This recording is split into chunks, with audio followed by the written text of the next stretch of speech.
여러분 안녕하십니까? 가장 빠른 종합뉴스 뉴스큐 시작합니다. 네, 우리나라 특유의 주택 임대차 유형인 전세 제도. 퇴계 이황 선생도 한양 셋집에 살았다는 기록도 있습니다만은 보통 전세 기원을 1876년 강화도 조약 이후로 잡습니다. 한국 전쟁과 산업화 과정을 거치면서 도시의 주택난으로 전세 제도가 자리를 잡은 건데요. 최근 전세 사기와 역전세 형상 등으로 전세 제도를 손질하자는 목소리가 부상하고 있고 신중론이 맞서고 있습니다. 오늘은 전세 제도에 관해서 생각해 보겠습니다.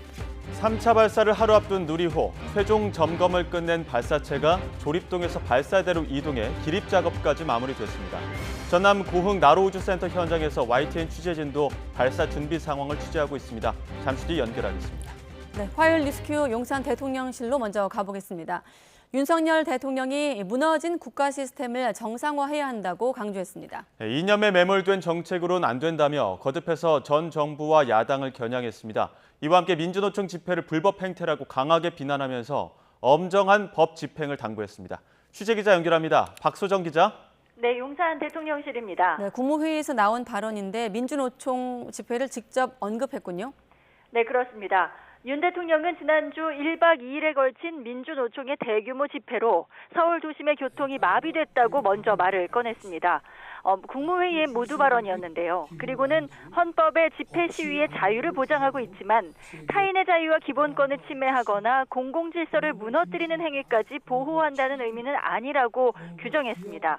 또 민주노총의 집회 행태는 국민이 용납하기 어려울 것이라고 정면으로 비판했는데요. 이런 집회의 원인으로는 과거 정부를 직격했습니다. 직접 들어보시죠. 과거 정부가 불법 집회, 불법 시위에 대해서도 법 집행 발동을 사실상 포기한 결과 확성기 소음, 도로 점거 등 국민들께서 불편을 감내하기 어려운 수준에 이르고 있습니다. 우리 정부는 그 어떤 불법 행위도 이를 방치, 외면하거나 용납하지 않을 것입니다. 윤 대통령은 이어서 법 집행을 하는 공직자들이 범법자로 인해 고통받거나 불이익을 받는 일이 없도록 국가가 보호할 것이라며 불법 행위에 엄정한 법 집행을 해달라 이렇게 경찰과 관계 공무원들에게 당부를 했습니다. 그러니까 집회에서의 불법 행위는 강하게 제재하고 처벌하라. 또 이 과정에서 공권력을 둘러싼 문제가 생긴다면 국가가 보호해주겠다 이런 뜻으로 읽힙니다. 이와 관련해서 앞서 국민의힘과 정부는 민주노총 건설노조의 1박 2일 도심 노숙 집회를 계기로 심야 집회 시위를 금지하는 법 개정을 추진하기로 했습니다. 네, 오늘 국무회의도 윤 대통령이 직접 주재했는데 이달 내내 직접 주재하고 있죠? 그렇습니다. 윤석열 대통령 오늘까지 4주 연속 국무회의를 주재했습니다. 모두 발언을 생중계한 것 역시 오늘까지 4주 연속입니다. 국빈 방미를 마치고 귀국한 다음이었던 이달 초부터 한일 정상회담을 마친 이후 또 간호법 거부권을 행사했던 지난주 그리고 G7 정상회의를 마친 오늘까지 직접 모두 발언을 통해서 성과를 발표했는데요. 통상적으로 국무총리와 한 주씩 번갈아서 하는데 4주나 계속해서 주재한 것은 이번이 처음입니다. 17분가량 모두 발언에서 G7 정상회의 참가를 통한 외교 성과를 길게 강조한 윤 대통령. 글로벌 대한민국으로 우뚝 서기 위해 자유민주주의와 법치를 바로 세우고 무너진 국가 시스템을 정상화해야 한다고 밝혔습니다. 들어보겠습니다. 무너진 국가 시스템을 정상화해야 합니다. 이념과 정치 논리에 매몰된 정책과 시스템으로는 혁신과 성장을 기대할 수 없습니다. 그 피해는 고스란히 국민에게 돌아갑니다. 또 이념에 매몰된 반시장 정책으로는 위기를 극복할 수 없으며 민간 주도, 시장 중심 경제가 성장을 이끌 것이라고 말했습니다. 포퓰리즘으로 국민을 현혹하는 정치 매표 복지가 아닌 진정한 약자 복지로 어려운 사람들에게 두텁게 지원해야 한다고도 했는데요. 이념, 정치 논리, 포퓰리즘 이런 발언들 모두 역시 지난 정부와 야당인 더불어민주당을 겨냥한 말로 해석됩니다. 지금까지 용산 대통령실에서 YTN 박소정입니다. 네, 일본 후쿠시마 오염수 시찰단이 오늘부터 후쿠시마 원전에 직접 들어가서 현장 시찰을 벌이고 있습니다. 시찰단은 오늘 오염수 저장 탱크와 또 방사성 물질 정화 설비, 알프스 설비를 중점적으로 점검합니다. 후쿠시마 현재 나가 있는 YTN 특파원 불러보겠습니다. 이승배 특파원. 네, 후쿠시마 원전 근처에 나와 있습니다. 네, 12년 전 참사가 발생했던 곳. 자, 지금 후쿠시마 어디쯤에 있는 겁니까? 네, 지금 저는 후쿠시마 원전에서 직선거리로 5km가량 떨어진 곳에 나와 있습니다. 정확히 말씀드리면 후쿠시마현 후타바 마을입니다. 카메라를 좀 더 바다 쪽으로 가까이 좀 당겨서 자세히 보여드리겠습니다. 네, 저 멀리 뒤로 커다란 크레인이 보이실 텐데요. 그곳이 바로 후쿠시마 제1원전입니다. 우리 시찰단이 오늘 오전에 원전 안으로 들어갔고요. 지금 이 시간까지 시찰 현장을 점검하고 있습니다. 시찰단이 원전에 들어가는 모습을 저희도 카메라에 담으려고 저희 취재진도 접근이 가능한 곳까지 최대한 들어가 봤습니다. 이 원전으로 가는 길목에는 원전 사고 이후에 사람들이 떠나서 비어있는 주택들 그리고 상점들이 곳곳에 눈에 띄었습니다. 한 옷가게를 봤더니 얼마나 급히 떠났는지 매장 안에 옷이 그대로 걸려 있었고요. 내부는 폭탄이라도 맞은 듯 폐허가 돼 있었습니다. 그리고 마을 여기저기에 커다란 검은 비닐봉지가 눈에 띄었습니다. 알고 봤더니 방사능에 오염된 흙을 긁어서 모아놓은 것이었습니다. 이를 제염이라고 부르는데요. 후쿠시마 원전 사고가 난 지 12년이 지났는데도 여전히 주변 마을은 원전과 사투를 벌이는 모습이었습니다. 취재진은 방사능 수치도 직접 재봤습니다. 이 원전에서 2km가량 떨어진 마을 입구에서 쟀는데요. 시간당 2.5 마이크로 시버트가 나왔습니다. 인체에 미치는 방사능 수치를 숫자로 보여주는 건데 이 도쿄는 보통 0.1 정도가 나오는데 그것에 비교하면 25배나 높은 수치입니다. 이 또 높은 곳은 5 마이크로 시버트가 넘는 곳도 있었습니다. 네, 이승배 기자 너머로 제1원전의 모습도 볼 수가 있었는데 이번엔 우리 시찰단 얘기로 이어가겠습니다. 자, 시찰단, 후쿠시마 원전 시찰 첫날인데 주로 어디를 좀 보고 점검하는 겁니까? 네, 우리 시찰단이 중점적으로 보는 곳은 크게 두 가지라고 할 수 있습니다. 네, 오염수가 저장되는 탱크 그리고 방사성 물질을 걸러내는 정화시설인 알프스라는 설비입니다. 핵종이 잘 제거되는지 탱크와 오염수를 바닷물과 섞어 희석하는 설비 등이 제대로 작동하는지를 확인합니다. 또 오염수 이송과 방출이 확실하게 제어되는지도 살필 계획입니다. 유고키 시찰 단장은 꼼꼼하게 살펴보고 안전성과 관련된 부분을 계속해서 검토하겠다면서 시찰이 내실 있고 충분히 이루어질 수 있도록 할 것이라고 말했습니다. 특히 시찰 내용은 일본 측의 단순한 설명으로 파악할 수 있는 내용이 아니라면서 일본의 일방적 설명만 듣고 오는 것이 아니냐는 지적에 선을 분명히 그었습니다. 이 시찰단은 오후 5시까지 후쿠시마 원전 시찰을 진행하고요. 저녁 7시에 후쿠시마 원전 시찰 첫날 활동에 대해 기자회견을 할 예정입니다. 지금까지 후쿠시마 원전 근처에서 YTN 이승배입니다. 네, 그러니까 1시간 정도 시찰 일정이 남아있고 이렇게 오늘 우리 시찰단이 집중 점검하게 될 다핵종 제거 설비 알프스와 K4 탱크는 오염수 처리 핵심 시설로 꼽히고 있습니다. 과연 어떤 시설이고 왜 점검이 중요한 건지 이번엔 이만수 기자가 설명하겠습니다. 지난 2011년 3월 일본 대지진으로 폭발한 후쿠시마 제1원전입니다. 우리 정부가 집중 점검하게 될 다핵종 제거 설비 알프스와 K4 탱크군은 사고 지점 바로 근처에 있습니다. 오염수 처리 과정에서 핵심 시설로 분류되는 곳들입니다. 오염수는 먼저 알프스를 거친 뒤 다시 K4 탱크군으로 옮겨집니다. 이어 해안에서 약 1km가량 이어진 방출구를 통해 바다로 방류하겠다는 게 일본 정부의 설명입니다. 문제는 다핵종 제거 설비 알프스에서 삼중수소는 처리할 수 없다는 겁니다. 때문에 K4 탱크에서 균질화 과정을 거쳐 농도를 낮추게 됩니다. 여기서 핵종을 측정해 기준치 이하면 방류가 결정됩니다. 방사성 물질 농도를 더 낮추기 위해 바닷물에 희석하는 작업도 이뤄집니다. 우리 시찰단은 이 모든 과정이 적절하게 진행되는지 하나하나 꼼꼼히 살피겠다고 강조했습니다. 각종 기기의 재원과 사양을 확인하고 무엇보다 제대로 작동돼 성능에 이상이 없는지 점검하겠다는 겁니다. 좀 더 꼼꼼하게 살펴보고 안전성에 관련된 부분을 계속해서 검토를 해나가겠다. 다만 논란거리도 있습니다. K4 탱크군에서 일본에 유리한 샘플만 채취할 가능성이 있다는 건데 시찰단은 이 과정도 직접 확인하겠다고 설명했습니다. YTN 이만수입니다. 네, 여야가 오늘도 김남국 의원의 가상화폐 거액 보유 논란을 놓고 신경전을 이어가고 있습니다.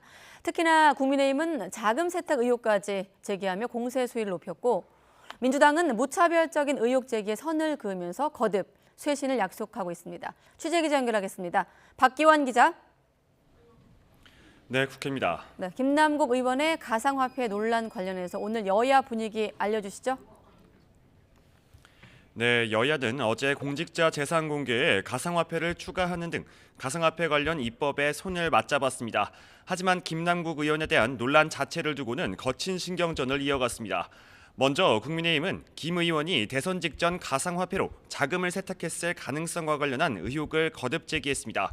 윤재욱 원내대표는 대선 당시 김 의원이 기존 해명과 달리 2억 5천만 원 이상을 인출했다는 보도를 언급하며 검찰 수사에 협력할 것을 촉구했습니다. 들어보시겠습니다. 코인 거래소 연결 계좌를 통해 현금을 인출해놓고 위장용 통장을 들고 나와서 온 국민을 속인 것입니다. 김 의원은 재산 신고 때 현금으로 인출한 이 2억 5천만 원 신고하지 않았습니다. 이 돈은 어디로 갔습니까? 국민의힘은 또 당내 코인게이트 진상조사단 회의에서 김 의원이 10억 원가량 거래했던 가상화폐의 발행사 마블엑스와 만나 입법 로비 여부 등을 추궁했는데요. 이 자리에서 마블엑스 측은 김 의원이 가상화폐가 상장되기 전에 사전 내부 정보를 취득하거나 자금 세탁을 시도했을 가능성이 있다는 데 공감하고 내부 감사를 지시하기로 했습니다. 민주당은 이에 대해 사태를 예의주시하며 의원 전수조사 등을 주장하고 있는데요. 다만 탈당한 김 의원에 대한 불법 여부는 검찰 등 수사기관이 따질 일이라면서 일축했습니다. 들어보시겠습니다. 김남국도 사람이고 인간이에요. 네. 본인이 잘못한 부분은 또 반성도 하고 사과도 한다고 했어요. 근데 아픈 사람이에요. 상처난 사람이고 어쨌든 김남국 개인을 보면 예. 거기다가 계속 소금을 뿌려서 하는 것이 근데, 인간적인 면에서는 이게 다만 논란에서 벗어나기 위한 쇄신 요구도 계속됐습니다. 박광원 원내대표는 SNS에서 높은 도덕성은 민주당의 정체성이고 도덕성을 잃으면 전부를 잃는 것이라며 엄격한 잣대로 자기 개혁을 해내겠다고 밝히기도 했습니다. 네, 그리고 오늘 한상혁 방송통신위원장에 대한 면직 청문 절차도 진행이 됐는데 여야 반응이 엇갈릴 것 같습니다. 이어서 알려주시죠. 네, 정부는 오늘 정부 서울청사에서 한상혁 방송통신위원장의 면직 여부를 판단하기 위한 청문 절차를 진행했습니다. TV조선 재승인 심사 당시 점수 조작에 관여한 혐의로 기소된 게 면직 사유에 해당하는지 살펴본 겁니다. 여야는 이를 두고도 공방을 벌였는데요. 과학기술정보방송통신위원회 간사인 국민의힘 박성중 의원은 한 위원장의 면직 사유가 충분하다면서 사필 규정, 순리대로 결정이 날 것이라고 말했습니다. 여기에 더해 한 위원장이 국회에 출석해 점수를 조작한 적이 없다고 말한 것도 모두 위증이라며 고발해야 한다고 주장했습니다. 반면 더불어민주당 이재명 대표는 없는 죄를 만들어 기소하고 또 기소됐다고 해임하는 것이냐며 강하게 비판했는데요. 또 이명박 정권 당시 부실 경영을 이유로 감사와 수사를 받다가 해임된 정현주 전 KBS 사장을 언급하며 제2의 정현주 사태라고 말했습니다. 그러면서 수년간 돈 들이고 고통받으며 재판에 무죄와 해임 무효 판결을 받아도 이미 다 끝난 일이 된다면서 명백한 국가폭력 범죄라고 강조했습니다. 인사혁신처는 한 위원장 측의 소명과 청문 내용을 근거로 면직 재청 여부를 검토할 예정입니다. 지금까지 국회에서 YTN 박견입니다. 네, 들으신 대로 국회에서 면직 청문회가 열린 가운데 한 위원장은 법률 대리인을 통해서 면직 처분에 이를 정도의 명백한 위법 사실이 없음에도 법률이 보장한 임기를 박탈하려 하고 있다면서 헌법적 가치 훼손이라고 반박했습니다. 류한웅 기자가 보도합니다. 한상혁 방송통신위원장 법률 대리인이 한 위원장을 대신해 청문회에 참석했습니다. 한 위원장은 청문회가 면직 처분에 대한 절차적 위법성을 피하기 위한 요식 행위일 뿐이라며 법률 대리인을 통해 자신의 입장을 밝혔습니다. 주요한 혐의에 대해서 다툼의 소지가 있다고 판단이 되고 그런 헌법적으로 또 무죄 추정의 원칙의 적용을 받고 있기 때문에 공수제기 사실을 이유로 국가공무원법 위반이라고 하는 것은 무리가 있다. 그래서 이거 자칫하면 면직 처분이 헌법 위반의 소지가 있을 수 있다. 한 위원장은 면직 처분에 이를 정도의 명백한 위법 사실이 없음에도 전 정권에서 임명된 기관장이라는 이유로 법률에 보장된 임기를 박탈하려 한다고 주장했습니다. 또 검찰이 청구한 구속영장이 법원에서 기각된 사실을 들며 무죄로 추정돼야 할 공소 사실이 유죄임을 전제로 면직 절차가 진행되고 있다고 반박했습니다. 한 위원장 청문회는 교수와 변호사, 공인회계사 등 관련 분야의 전문가로 구성된 청문 주재자들이 질문하고 법률 대리인이 답변하는 형식으로 2시간가량 진행됐습니다. 청문 주재자들은 한 위원장이 소명한 내용을 정리해 인사혁신처에 통보하고 인사혁신처는 이를 근거로 한 위원장 면직안을 윤석열 대통령에게 제청할 예정입니다. 한 위원장은 2020년 TV조선 재승인 심사와 관련해 직권남용 권리행사 방해 등의 혐의로 검찰에 의해 기소됐고 인사혁신처는 한 위원장 기소 후 면직 절차를 개시했습니다. YTN 유환홍입니다. 지난해 대선 이후 미국에서 1년간 체류해온 이낙연 전 민주당 대표가 귀국 전 출판 기념회에서 윤석열 정부의 국내외 정책에 대해 비판의 날을 세웠습니다. 대한민국이 처한 안팎의 위기를 극복하기 위해 자신의 책임을 다하겠다고 말해 정계 복귀 가능성도 시사했습니다. 워싱턴에서 권준기 특파원입니다. 조지 워싱턴 대학교에서 1년간 방문연구원 생활을 마무리하며 출판 기념회를 연 이낙연 전 민주당 대표. 한반도가 미중 전략 경쟁의 최전선으로 몰리고 있는데도 윤석열 정부가 이해 당사국으로서 목소리를 내지 못하고 있다고 지적했습니다. 생존을 위해 미국을 택해야 하지만 번영을 위해선 중국을 포기할 수 없는 지정학적 특성을 강조하며 동맹으로서 미국에 요구할 건 해야 한다고 강조했습니다. 만약 한국 반도체의 중국 수출이 줄어든다면 중국의 반도체 자립은 빨라질 것입니다. 어느 것이 미국의 이익이 되겠습니까? 그 얘기를 저는 미국한테 해야 된다고 생각합니다. 대한민국이 겪는 위기를 극복하기 위해 책임과 의무를 다하겠다고 말해 정치적 역할도 마다하지 않겠다는 뜻을 나타냈습니다. 그 책임을 제가 다해야 한다고 믿고 있습니다. 그렇게 특별한 혜택을 받은 사람으로서의 의무도 다해야 한다고 생각합니다. 출판 기념회를 마친 뒤 기자들과 만난 자리에선 현 정부에 대한 비판 수위를 높였습니다. 한미 정상회담에서 합의한 워싱턴 선언은 북한과의 긴장 완화를 위한 노력이 빠졌고 일본과 강제징용 문제를 푸는 과정도 지나치게 일방적이었다고 말했습니다. 대통령의 발언으로서 역사의 청산을 요구해왔던 것이 마치 잘못된 것이냐 국민들께 말씀하시는 건 그것 또한 국민들께 크나큰 혼란을 줬다. 국내 정치에 대해서는 정치가 길을 잃고 국민은 마음 둘 곳이 없다며 여야 모두 신뢰를 잃었다고 평가했습니다. 내년 총선에서 어떤 역할을 할 건지 등에 대해선 아직 구체적인 계획이 없다며 말을 아꼈습니다. 이낙연 전 대표는 다음 달 초 1년간의 방문연구원 생활을 마치고 미국을 떠나 독일에서 강연을 이어간 뒤 다음 달 말쯤 귀국할 예정입니다. 워싱턴에서 YTN 권중기입니다. 전광훈 목사 관련 발언 등으로 당원권 정지 1년 중징계를 받은 국민의힘 김재원 최고위원은 기회가 있으면 내년 총선에 출마할 것이며 최다 득표로 당선된 최고위원으로서 많은 역할이 있어야 할 것이라고 말했습니다. 김 최고위원은 오늘 라디오 방송에 잇따라 출연해 내년 총선에 국민의힘을 탈당한 뒤 무소속으로 출마하는 것 아니냐는 질문에 실없는 사람들이 그런 소리를 한다며 이같이 말했습니다. 또 윤리위 징계를 두고는 정무적 판단을 하는 기관이 아니라고 생각하지만 그런 판단을 한 것 아니냐며 불만을 에둘러 나타냈습니다. 더불어민주당이 지난 2월 이재명 대표 체포동의안 표결을 전후로 비명계 의원들에게 이른바 문자 폭탄을 보낸 당원을 처음으로 제명한 사실이 뒤늦게 확인됐습니다. 민주당 경북도당 윤리심판원은 지난 18일 전해숙 의원을 비롯한 비명계 의원들에게 상습적으로 욕설 문자를 보낸 A 당원에게 제명 처분을 내렸습니다. 민주당이 문자 폭탄과 관련해 당원에게 징계를 내린 건 이번이 처음으로 제명은 당규상 내릴 수 있는 최고 수위 처분입니다. 민주당 전당대회 돈봉투 의혹으로 12시간에 걸쳐 검찰 조사를 받은 윤관석 의원은 검찰의 정치 수사에 맞서 반드시 결백을 밝히겠다며 다시 한번 혐의를 부인했습니다. 하지만 검찰은 윤 의원 역할을 고려하면 신병 확보가 불가피하다는 입장이라 이번 주 안에는 구속영장을 청구할 것으로 보입니다. 취재기자 연결해 자세한 내용 알아보겠습니다. 송재인 기자. 네, 서울중앙지방검찰청입니다. 네, 윤관석 의원이 조사를 마치고 별도 공식 입장을 밝힌 거죠? 네, 그렇습니다. 윤 의원은 오늘 오전 SNS에 올린 글에서 일방적인 검찰의 정치 수사에 당당하게 임했지만 참담한 심정을 금할 수 없다고 밝혔습니다.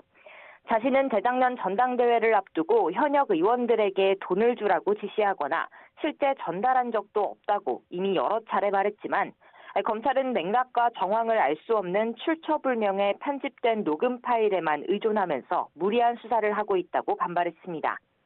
어제 12시간에 걸친 검찰 조사에서도 윤 의원은 전당대회 돈봉투 살포에 적극적으로 관여한 혐의를 부인한 것으로 알려졌습니다. 하지만 검찰은 녹음 파일뿐 아니라 관계자 진술 등 재반 증거를 바탕으로 이미 이번 사건의 실체가 상당 부분 드러났고 윤 의원이 주요 역할을 했다고 보고 있습니다. 검찰 관계자는 윤 의원이 돈봉투 살포를 기획하고 또 직접 시행하는 등 구속된 강래구 전 한국감사협회장과 범행을 주도한 정도가 비슷하지만 현역 의원 지위에 있던 만큼 더 핵심 역할로 볼 수 있다고 설명했습니다. 그런 만큼 검찰은 윤 의원 조사 내용 검토를 마치는 대로 구속영장을 청구할 것으로 보입니다. 시점은 이번 주를 넘기지 않을 전망인데요. 모레 임시국회 본회의가 열리기 전 구속영장을 청구할 수 있다는 전망이 앞서 나오기도 했지만 검찰은 수사 일정에 따라 진행할 사안일 뿐 국회 일정에 얽매일 게 아니라고 선을 그었습니다. 검찰은 또 구속영장 청구 검토 대상을 윤관석 의원으로만 받아둔 상태는 아닙니다. 현역 의원이라는 지위를 고려하면 이성만 의원에 대해서도 동시에 구속영장을 청구하는 방안도 배제하진 않는 분위기입니다. 검찰이 현역 의원들에 대한 신병 확보까지 나서면 송영길 전 대표를 정점으로 한 공여자 수사에는 한층 더 속도가 붙는 셈인데요. 이후에는 앞서 강 전 회장과 이정근 전 민주당 사무부총장 대질 조사 등을 통해 상당수 특정한 돈봉투 수수 의원들을 차례로 불러 조사할 것으로 보입니다. 지금까지 서울중앙지검에서 YTN 송대인입니다. 정자동 호텔 개발 사업 특혜 의혹을 수사하는 검찰이 사업 시행자에게 지분을 투자한 외국인 투자자를 불러 조사한 것으로 확인됐습니다. 검찰은 개발 사업 시행자인 베지트 종합개발에 현행법상 임대료 감면 등 혜택을 받을 수 있는 최소 지분인 30% 규모의 투자를 한 한국계 캐나다인 A씨를 최근 참고인 신분으로 불러 경위를 조사했습니다. 정자동 호텔 특혜 의혹은 지난 2015년 베지츠 종합개발이 정자동 시유지를 빌려 호텔을 짓는 과정에서 성남시가 1년 만에 자연 녹지에서 일반 상업지로 전환해주는 등 특혜를 제공했다는 내용입니다. 대북 사업의 원활한 진행을 위한 로비 자금 명목으로 북한에 5억여 원을 건넨 혐의 등으로 구속 기소된 아태평화교류협회 회장이 1심에서 실형을 선고받았습니다. 수원지방법원은 오늘 아태협 안부수 회장에게 1심에서 징역 3년 6개월을 선고했습니다. 재판부는 안 회장이 금융제재 대상자인 북한 노동당에 5억 원 넘는 돈을 마음대로 줬고 경기도가 대북 지원 사업을 위해 아태협에 지급한 보조금은 국민 세금인데도 빼돌리는 등 죄가 가볍지 않다며 양형 이유를 설명했습니다. 네, 한국산업인력공단에서 진행을 한 전기기사 자격증 실기시험에서 답안지를 채점하기도 전에 파쇄해버리는 일이 벌어지고 말았습니다. 공단은 재시험 기회를 주겠다며 대책을 내놓긴 했는데 황당한 일이 아닐 수가 없습니다. 취재기자 바로 불러보죠. 김연아 기자. 네, 사회정책부입니다. 네, 지금도 YTN에서 가장 많이 본 기사가 이 기사인데, 자, 전기기사 실기시험에서 무슨 문제가 있었던 겁니까? 네, 전기기사 시험은 1년에 3번 보는데 그중 1회 실기시험에서 문제가 생겼습니다. 정기기사 시험이란 단어도 생소하실 텐데 정기기사 시험은 1년에 3번 정기적으로 치러지는 국가기술 자격증 시험으로 기사와 산업기사, 서비스 관련 자격증 취득을 위한 겁니다. 지난 4월 말 치러진 1회 실기시험에서도 95개 자격증 관련 시험이 동시에 치러졌습니다. 그런데 서울 연서중학교 시험장에서 시험을 본 61개 자격증 관련 응시생 609명의 시험지가 채점 전 파쇄된 사실이 드러났습니다. 실기 시험 이후 해당 시험지가 포대에 담겨 공단 서울 서부지사로 운반됐는데 인수인계 과정에서 착오가 발생해 채점센터로 인계되지 않고 파쇄된 건데요. 시험을 시행한 한국산업인력공단의 어수봉 이사장은 시험 후 거의 한 달이 흐른 지난 토요일에야 문제를 인지했다며 사과문을 발표했습니다. 이사장은 우선 있을 수 없는 일이 발생한 데 대해 무거운 책임감을 느끼고 공단이 자격 검정 관리를 소홀하게 운영해 시험 응시생에게 피해를 끼쳐 사과드린다면서 응시생 609명 전원에게 개별 연락해 사과하고 후속 대책을 설명하겠다고 밝혔습니다. 이어 특별 조사를 통해 책임자 문책과 함께 재발 방지 대책도 수립하겠다고 밝혔습니다. 네, 피해자분들, 응시생들 같은 경우 자격증 따고 향후 또 일정들도 있을 텐데 많이 당황스러울 상황이거든요. 자, 후속 대책이란 건 어떤 겁니까? 네, 공단은 일단 연서중학교에서 시험을 본 응시생 609명에게 추가 시험 기회를 제공합니다. 자격증을 따서 공무원 시험 등 다른 시험에 응시하려 한 수험생들의 경우 합격자 발표가 늦어지면 안 될 텐데요. 다음 달 1일부터 4일 사이 실기시험을 다시 보는 수험생들은 원래 합격자 발표일인 6월 9일 합격 여부를 확인할 수 있습니다. 1일에서 4일 사이 추가 응시를 할 수 없는 수험생은 6월 24일과 25일 가운데 날짜를 선택해 시험 볼 수 있습니다. 합격자 발표는 늦어지지만 2차 시험과는 일정이 겹치지 않아서 추가 기회는 그대로 확보됩니다. 원거리 응시자는 인근 공단 지사에서 시험을 응시하게 할 예정인데 추가 응시를 원치 않으면 응시료를 환불해 줄 예정입니다. 이사장은 피해자들에게 합리적인 보상 방안도 신속하게 마련하겠다고 밝혔는데요. 다른 곳도 아닌 국가기관에서 주관하는 공인 자격 시험에서 이런 어처구니 없는 일이 벌어지면서 신뢰에 큰 상처를 입게 됐습니다. 지금까지 사회정책부에서 YTN 김연아입니다. 네, 세금은 내지 않으면서 재산을 숨기고 호화 생활을 해온 고액 체납자 557명에 대해서 국세청이 강제 징수에 착수했습니다.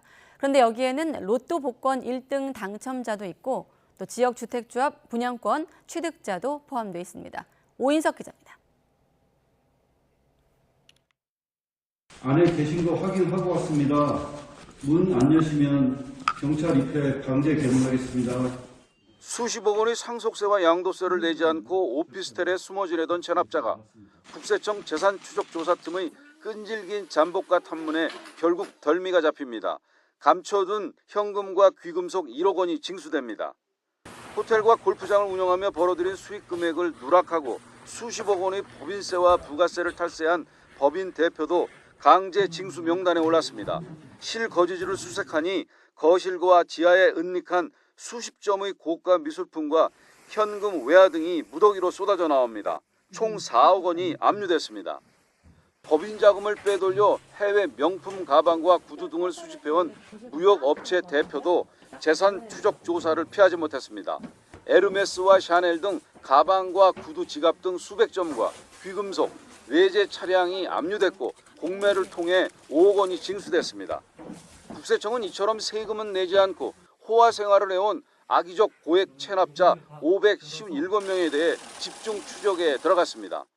종합소득세 수억 원을 체납한 A씨는 수십억 원 상당의 로또 복권 1등 당첨금을 체납세금은 안 내면서 가족 명의로 이체하고 일부는 현금과 수표로 찾았습니다.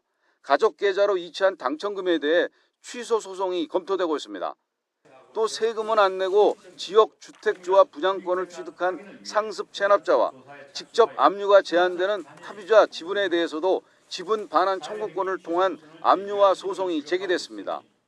최근 합유 등기, 허위 건재당 설정 등 변칙적 수법으로 강제 징수를 회피하거나 고액 복권 당첨 등 납부할 여력이 있음에도 고의로 세금을 납부하지 않는 사례도 발견되고 있습니다. 국세청은 빅데이터를 활용해 체납자의 신용카드 사용 내역 등 소비 지출과 금융거래, 해외 출입 여부 등을 파악하고 동거 가족의 재산 내역도 추적하고 있습니다. 체납자의 숨긴 재산을 신고해 징수되면 최고 30억 원의 포상금이 지급됩니다. YTN 오인성입니다. 앞으로 1년 동안 물가 수준에 대한 전망을 의미하는 기대 인플레이션이 석 달 연속 하락했습니다. 한국은행의 5월 소비자 동향 조사 결과를 보면 이번 달 기대 인플레이션율은 3.5%로 한 달 전보다 0.2%포인트가 하락했습니다. 지난 1년 동안 소비자 물가에 대한 체감 상승률을 의미하는 물가 인식도 지난달보다 0.2%포인트가 내린 4.7%를 기록했습니다. 이와 관련해 한은은 경기 둔화 우려에도 소비가 회복되는 흐름에 따라 내수 부진이 완화될 거란 기대감 등의 영향으로 상승했다고 설명했습니다. 네, 지난해부터 금리가 가파르게 오르면서 올해 1분기 가계 빚이 사상 최대로 감소했습니다. 부지런히 대출부터 갚아 나갔을 뿐 아니라 카드 사용액도 줄이는 등 빠듯한 살림살이를 꾸린 것으로 보입니다. 취재 기자 연결해 보겠습니다. 김지선 기자. 네, 한국은행입니다. 네, 가계 부채. 그동안 급격하게 늘면서 우리 경제 뇌관으로 꼽혔는데 얼마나 감소한 겁니까? 네, 올해 1분기에만 13조 원 넘게 줄었습니다. 한국은행 자료를 보면 올해 1분기 가계 신용 잔액은 1,853조 9천억 원으로 지난해 4분기보다 13조 7천억 원 감소했습니다. 관련 통계가 작성된 이후 20여 년 만에 가장 큰 감소폭입니다. 먼저 금융기관 대출액만 보면 10조 3천억 원이 줄었는데요. 주택담보대출은 여러 정책금융 상품들이 등장하면서 5조 3천억 원 증가했지만 신용대출을 포함한 기타 대출이 15조 6천억 원이나 줄었습니다. 아무래도 상대적으로 금리가 높다 보니 먼저 갚아나가는 대상이 됐다는 게 한국은행 설명입니다. 여기에다 카드를 쓰고 아직 대금을 납부하지 않은 경우도 사실상 빚으로 잡히는데 이걸 판매신용이라고 합니다. 1분기 판매신용은 114조 4천억 원으로 역시 3조 4천억 원 줄었습니다. 1인당 카드 사용액이 3조 원 가까이 줄어든 데다 무이자 할부 혜택이 사라진 데 따른 거로 해석됩니다. 고금리가 계속되는 가운데 우리 가계가 지난 1분기 지갑도 닫고 대출도 갚아나가면서 알뜰하게 살림을 꾸린 거로 볼 수 있습니다. 한국은행은 2020년 이후 급격한 가계빚 증가 규모를 고려하면 현재 부채가 완만하게 줄어드는 과정에 있다고 평가했습니다. 하지만 최근엔 대출금리가 많이 내려오면서 지난달 가계 은행 대출이 소폭 증가한 데다 부동산 시장이 다소 회복되고 소비도 조금씩 늘고 있어 이런 부채 감소세가 얼마나 갈지는 미지수입니다. 실제로 지난달 개인 신용카드 이용액은 1분기보다 늘었고요. 대면 서비스나 활동도 점차 늘 것으로 보인다는 게 한국은행 전망입니다. 한국은행은 이어서 이런 경기 상황을 고려하면 2분기에는 가계빚 감소세가 한층 둔화할 것으로 내다봤습니다. 지금까지 한국은행에서 YTN 김지선입니다. 다음 달 전국 아파트 입주 물량이 1년 7개월 만에 최대치로 늘면서 수도권 일부 지역에서 역전세난이 심해질 수 있다는 우려가 나옵니다. 부동산 R114는 다음 달 예정된 전국 아파트 입주 예정 물량이 42,800여 가구로 지난 2021년 11월 이후 가장 많다고 밝혔습니다. 부동산 R114는 특히 2년 전 전셋값이 가장 많이 올랐던 인천에서 입주 물량이 쏟아져 전셋값이 떨어질 수 있다며 역전세난에 대비해야 한다고 조언했습니다. 네, 입주 물량으로도 비상입니다만 지난달 전국 아파트 전셋값이 2년 전 대비 11.8%가 하락했다는 조사 결과가 나오면서 역전세난 심화 우려가 커지고 있습니다. 네, 이런 가운데 최근 원희룡 국토교통부 장관이 전세 제도를 전면 손질하겠다는 취지의 발언을 한 이후 전세 제도 폐지론에 대한 갑론을박도 불거지고 있는데요. 이은형 대한건설정책연구원 연구위원과 자세한 이야기 나눠보겠습니다. 어서 오십시오. 네, 안녕하세요. 찾아보니까 영어 사전에도 따로 번역하지 않고 전세가 영어로 되어 있더라고요. 네, 그만큼 한국에만 있는 제도인데 오늘 그 얘기를 좀 해보겠습니다. 먼저 추이를 좀 보겠습니다. 지난달 전국 아파트 전셋값이 2년 전보다 10% 이상 하락했습니다. 전반적인 상황부터 좀 소개해 주시죠. 네, 지금 전반적으로 전국적으로 전세 가격이 2년 전과 비교해서는 매우 떨어진 상태입니다. 네. 그런데 이것은 저희가 쉽게 알 수 있는 것이 일반적으로 전세 가격은 매매 가격에 비례해서 어느 정도 책정이 됩니다. 네. 그런데 2년 전의 매매 가격보다 지금 매매 가격이 많이 떨어진 상태이기 때문에 당연히 전세 가격도 자연스럽게 떨어졌을 것이라고 저희가 생각할 수 있습니다. 예. 그리고 자연스러운 현상이긴 해도 이 역전세난을 우려하는 목소리가 많거든요. 어떤 현상이고 어떤 건지 정확한 개념부터 좀 설명을 해주시죠. 네, 사실 역전세는 그렇게 복잡한 내용이 아닙니다. 그러니까 이제 전세 기간이 보통 2년이기 때문에 네. 2년 전에 얼마에 계약한 금액이 지금은 얼마가 됐더라 이거 생각하시면 되는 겁니다. 쉽게 손으로 표현해 보면은 이제 매매 가격이 어느 정도 있다고 하면 여기에 맞춰서 이보다 낮게 전세 가격, 즉 임대 가격이 책정이 됩니다. 예. 그런데 2년 뒤에 만약에 매매 가격이 변동을 하게 되면 새로 체결되는 임대 가격도 여기 맞춰서 변동을 하게 됩니다. 예. 자, 이렇게 되면 처음에 2년 전의 전세 가격과 지금의 전세 가격 간의 차이가 발생을 합니다. 그렇죠. 이렇게 되면 이제 이만큼의 금액만큼 집 주인이 처음 받았던 전세금에 더해서 세입자에게 돌려줘야 됩니다. 네. 이런 상황을 쉽게 역전세라고 표현합니다. 예. 네. 우리가 최근 우리 사회에서 좀 관통한 논란이 전세 사기 또 깡통 전세 아니겠습니까? 좀 다르지 않습니까? 개념이? 네, 맞습니다. 비교해 주시죠. 네. 네, 전세 사기는 글자 그대로 범죄 행위입니다. 그러니까 처음부터 전세금을 돌려주지 않을 계획을 하고 의도적으로? 즉 예. 이익을 편취하려고 목적을 한 범죄 행위이기 때문에 당연히 처벌을 받아야 되는 사안입니다. 예. 그런데 역전세 같은 경우에는 사실 집주인분들 입장에서 네. 전세금을 돌려주지 않으려고 계획을 한 것이 아니라 그냥 자연스럽게 시장이 변하면서 집값이 변하고 그만큼 전세 가격도 변한 겁니다. 그래서 새로운 세입자를 받은 임대료로 종전의 세입자에게 충분한 전세금을 돌려주지 못하는 경우가 발생을 하는데 네. 이런 부분은 역전세에서 흔히 발생하는 것이고 여기에 대해서는 저희가 뭐라고 크게 책임 묻기가 좀 쉽지 않은 내용이 됩니다. 예. 그리고 깡통전세는 저희가 시장 가격이 변하든 변하지 않든지 간에 이제 전세금과 그 집에 들어있는 부채를 합친 가격이 집 가격보다 높거나 같은 경우, 그러니까 그 집을 팔더라도 그 매각 자금으로 이제 줘야 될 돈을 다 주지 못하는 경우들, 이런 경우를 흔히 깡통전세라고 표현합니다. 예. 특히나 이게 전세 가격이 지금부터 2년 전이죠. 네. 2021년 하반기에 그때 전세 가격이 굉장히 높았던 시기가 있었고 지금 전세 가격이 떨어지다 보니까 집주인은 이거 계약 만기 전에 보증금 돌려달라고 할까 봐 전전긍긍, 또 세입자는 보증금 못 받을까 봐 전전긍긍, 이런 상황인 것 같습니다. 네, 맞습니다. 그런데 지금 상황을 크게 개선할 방법은 사실 뚜렷하지가 않습니다. 왜냐하면 역전세라고 하는 것은 시장 가격이 변하는 것에 따라서 자연스럽게 발생할 수 있기 때문에 네. 사전에 정부가 어떤 정책적인 대안을 한다든가 하는 식으로 해서 막기가 어렵습니다. 만약에 그게 가능하려면 집값이 떨어지지 않게 만드는 겁니다. 그런데 시장 경제를 채택한 지역에서, 국가에서 모든 지역의 가격이 떨어지지 않도록 정부가 유도하겠다, 이렇게 하는 것이 더 이상한 내용이 됩니다. 바로 그 얘기를 하기 위해서 지금 역전세난에 대한 어떤 이해를 하고 있는데 역전세 관련해서 한 가지 질문만 드리면 이런 현상은 언제까지 좀 어려운 질문이겠습니다만 이어질까요? 네, 당분간 집값이 다시 반등할 때까지는, 그리고 반등하더라도 종전에 높았던 수준에 많이 근접할 때까지, 네. 그때까지는 계속될 것이라고 보는 게 맞습니다.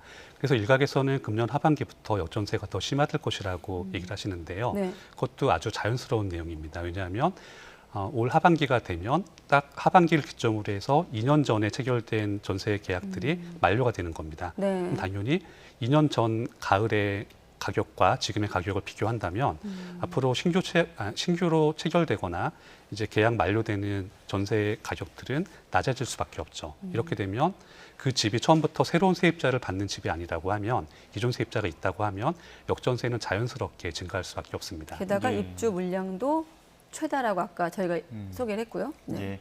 지금 전세 사기도 기승이고 역전세난 우려도 계속 나오고 있는 상황인데 이런 가운데서 최근에 원희룡 국토부 장관이 이 전세제도 수명이 다해서 근본적인 검토 필요하다, 이렇게 얘기를 하다 보니까 전세제도에 대한 어떤 논쟁이 불을 붙은 모습입니다. 이 어떤 현상을 어떻게 바라보고 계십니까? 네, 사실 그 부분은 장관님께서 말씀하신 워딩을 너무 글자 그대로 해석한 것이 아니라 그 앞뒤 맥락을 함께 봐야 되는 내용입니다. 네. 그러니까 실제로 있었던 워딩은 이제 지금 전세 때문에 역전세든 사기든 좀 논란이 많이 있고 좀 문제가 발생을 하고 있기 때문에 예. 가능한 여러 가지 방법을 검토해서 좀 보완할 수 있는 방법이 있다면은 보완하겠다라는 내용으로 받아들여야 됩니다. 그래서 그 내용을 가지고서 정부가 적극적으로 나서서 뭐 전세 제도를 없애겠다든가 전세 제도를 크게 뜯어고치겠다 뭐 이런 식으로 받아들일 필요는 없어 보입니다. 알겠습니다. 어쨌든 우리가 피수제라고 하잖아요. 주택을 바라보는 개념은 자가인 것인가 임대인 것인가, 임대 중에서도 전세인 것인가 월세인 것인가에 관한 좀 큰 틀의 얘기인데, 우리가 이런 전세 논란은 임대차 3법 때 학습하고 경험하지 않았습니까? 어떻습니까? 이런 정부의 개입이 사실 그때도 어떤 이런 정부의 어떤 통제가 바람직하느냐에 대한 논쟁이 있었는데 이번엔 어떨까요? 네, 사실 이번에도 정부가 개입하는 것이 그렇게 바람직하지는 않다고 생각을 합니다. 왜냐하면 전세 제도를 얘기를 하자면은 네. 사실 지금까지 시장에서 작동하고 있는 제도이고 전세에 대한 수요도 꾸준하게 있습니다. 다만 이제 최근 몇 년 동안 전세자금 대출이 많이 증가하면서 네. 이제 종전처럼 뭐 전세와 월세를 엄격하게 나누는 것이 조금 달라지긴 했습니다만 여전히 시장 수요가 존재를 하고 시장에서 작동을 하고 있습니다. 그런데 이런 제도에 대해서 뭐 선진국에서는 일각에서 말하는 것처럼 선진국에서는 월세가 일반화되었기 때문에 없애는 게 맞다. 이런 식으로 접근을 하게 되면 네. 오히려 더 시장을 왜곡시킬 가능성이 높습니다. 예. 사실 앞으로도 전세에 대한 수요가 적진 않을 겁니다. 왜냐하면 그 전세금 자체가 빌린 돈이 아니고 대출이 아니고 자기 돈이라고 하면 임차인에게 무조건 유리합니다. 적어도 원금이 보존이 되고 매월 나가는 금액이 없으니까요. 그 때문에 설령 앞으로도 뭐 전세와 월세 간의 계약 비율이 좀 달라질 수는 있겠지만 전세에 대한 수요는 꾸준히 있을 것이고 그만큼 전세 제도도 유지될 것이라고 보는 게 맞습니다. 그 앞서도 이제 원희룡 장관 이야기를 그 워딩 그대로 들을 필요는 없다 이런 말씀도 해주셨고, 또 지금 LH 이한준 사장도 전세제도 필요하고 그리고 어떤 주거 사다리의 지름길이다 이렇게 이야기를 했단 말이죠. 결국엔 전세제도는 계속 필요하다는 입장인데 그럼 어떤 부분을 좀 보완해야 되는 겁니까? 네, 사실 지금 전세제도와 관련해서 문제가 되는 것은 이제 임대인이 받았던 전세금을 똑바로 돌려줄 수 있느냐, 그리고 임차인 입장에서는 자기 전세금을 온전히 보존할 수 있느냐, 사실 이것만 관건이 되는 것이지 네. 전세제도 자체가 뭐 크게 잘못된 것 같지는 않습니다. 그래서 이 부분에 대해서 한번 짚어본다면은 이제 임대인의 입장에서, 그러니까 선량한 임대인들이죠.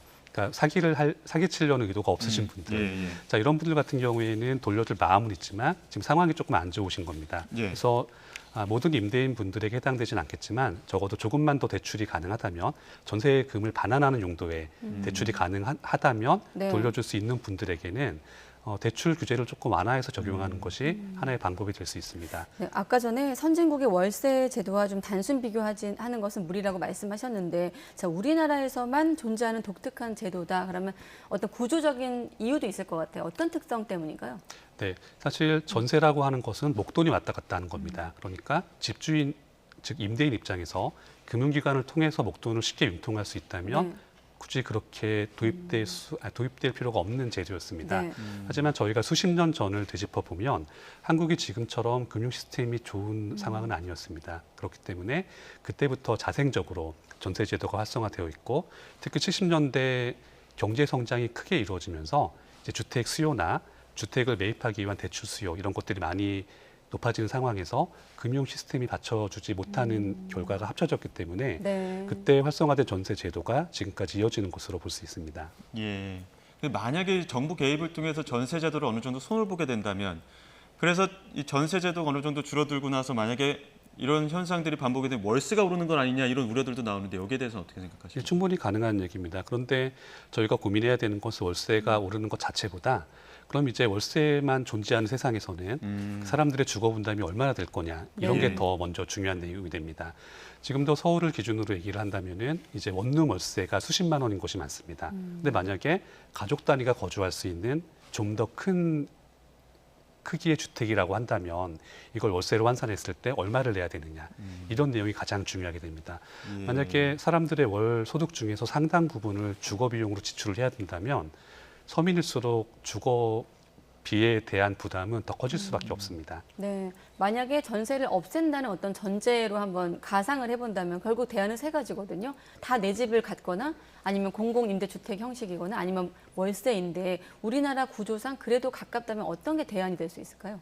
사실 한 가지 방법으로 모든 걸 해결한다는 것은 좀 불가능합니다. 예. 때문에 지금 말씀하신 내용들을 다 적용할 수밖에 없습니다.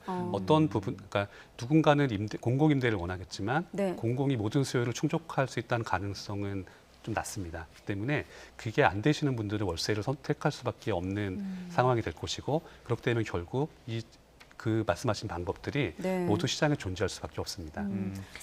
예, 여러 가지 보완책을 이야기를 하다 보니까 한 가지 또 대안으로 나오는 것 중에 하나가 에스크로 계좌입니다. 그러니까 제3의 기관에다 보증금을 예치해 주는 제도인데 여기에 대해서는 어떤 생각이십니까? 사실 전세 제도에는 좀 맞지 않는 제도입니다. 왜냐하면 에스크로를 쉽게 표현하면 안심 결제죠. 온라인 네. 쇼핑에서 물건 살 때 누군가 보증을 하고 돈과 물건을 확실하게 받게 해주는 겁니다.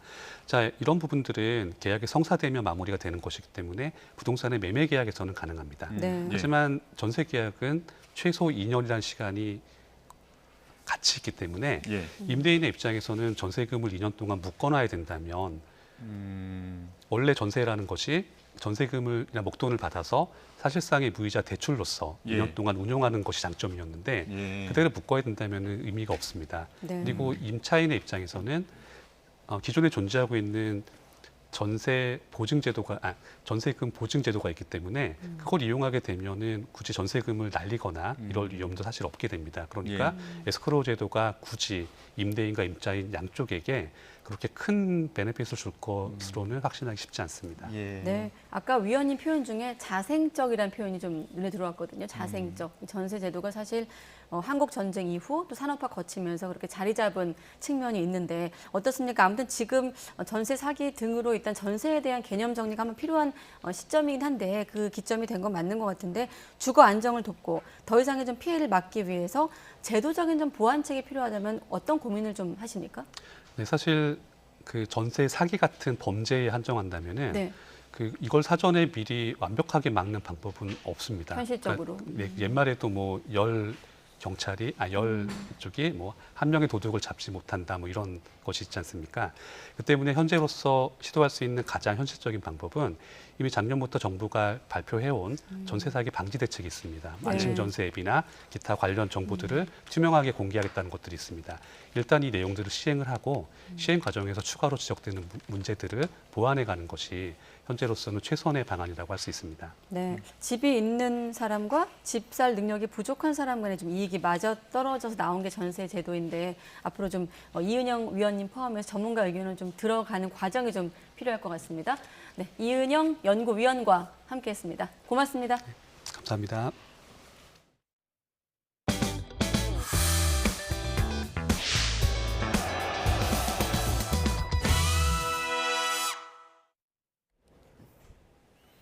네, 올해 여름은 예년보다 덥지만 역대급 폭염 가능성 크지 않다는 전망이 나오고 있습니다. 네, 엘니뇨가 발달하면서 7월 중순부터 8월 중순까지 남부지방에 호우가 집중될 것으로 보입니다. 기상청이 발표한 여름철 기상 전망 취재기자 연결해 자세히 알아보겠습니다. 김민경 기자. 네, 김민경입니다. 네, 먼저 더위부터 알아보겠습니다. 올해는 봄부터 고온 현상이 자주 나타났는데 여름에도 예년보다 덥다는 건가요? 네, 이미 봄부터 짐작하셨듯이 올여름 더위도 만만치 않을 걸로 보입니다. 기상청은 오늘 발표한 여름 전망에서 더위가 예년과 비슷하거나 조금 더 심한 수준이 될 것이라고 밝혔습니다. 하지만 역대급으로 치닫진 않을 것으로 보이는데요.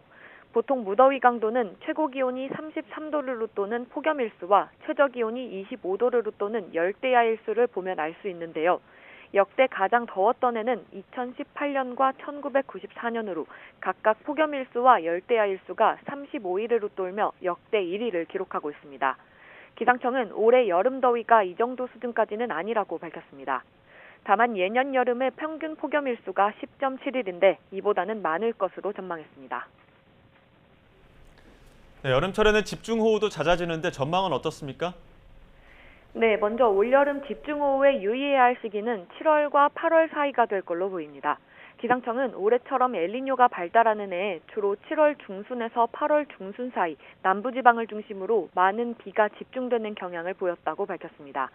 태풍은 엘니뇨와 직접적인 영향은 없지만 기후변화로 크고 강한 태풍이 늦게까지 한반도로 북상하고 있어 지속적인 주의가 필요하다고 덧붙였습니다.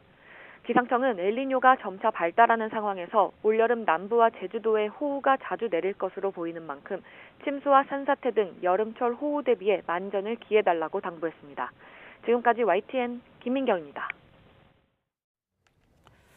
네, 역대급 폭염은 아니어도 이렇게 올해도 무더위가 예상되고 있는 가운데 냉방기기 화재 주의가 필요합니다.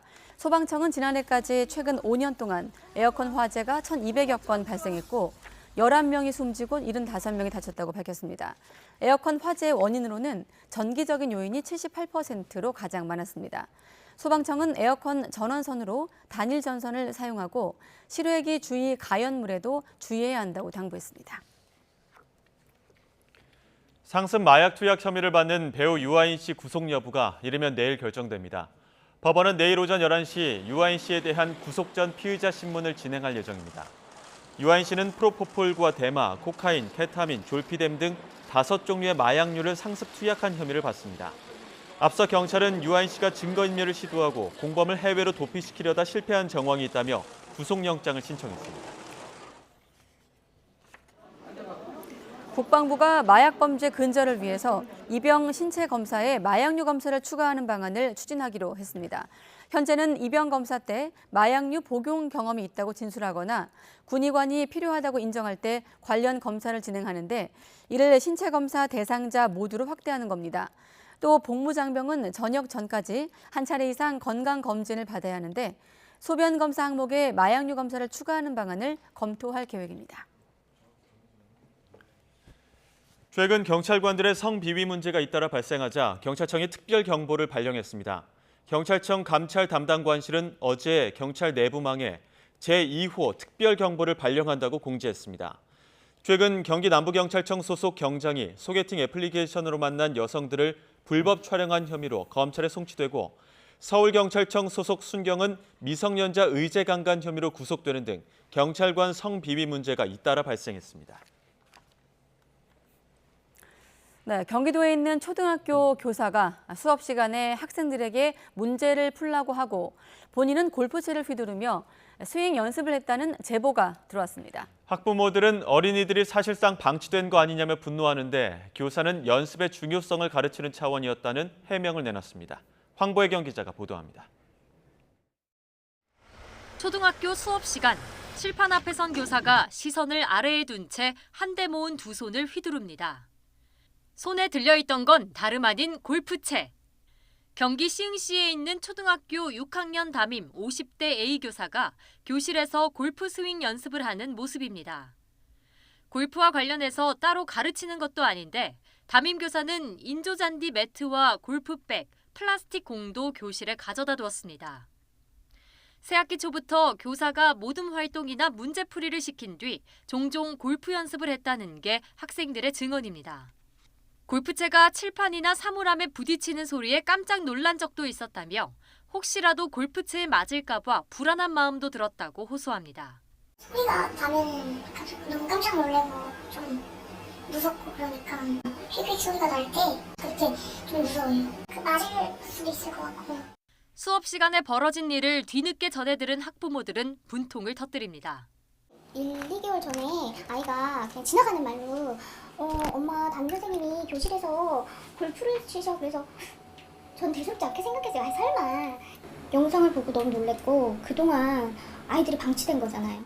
처음엔 이런 사실을 부인하던 A 교사는 증거 영상이 있다는 것을 알게 되자 연습이 중요하다는 걸 교육하는 차원에서 수업 재료로 2-3번 활용한 것이라고 말을 바꿨습니다.